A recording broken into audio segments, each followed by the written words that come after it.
Kapuso actor Sian Lim didn't provide a direct answer when asked about the possibility of a second chance between him and Kim Chu. At the Love Die Repeat press conference yesterday, Sian was asked about the possibility of rekindling his relationship with Kim and returning to each other's arms.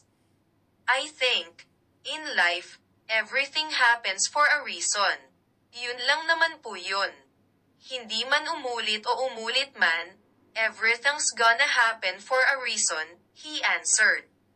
Sian's co-star Jeneline Mercado intervened, citing her own relationship with husband Dennis Trillo as an example.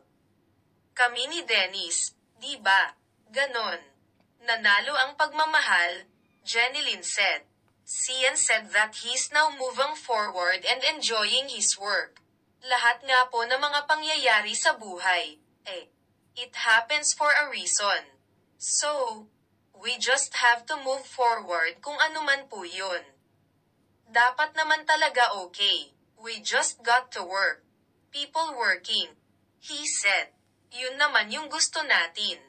Work on yourself and just keep on doing different things, doing different projects, keep on busy," he added. Kim and Sian confirmed their breakup on December 23. End of a love story. "It took me a while to say this until today," Kim shared on Instagram last month. "We owe our supporters the truth, but we also respect each other's time of healing. In a relationship, love is always a significant factor, but sometimes love is not enough. We shared more than a decade of love, each other's support system, and many beautiful memories," she added.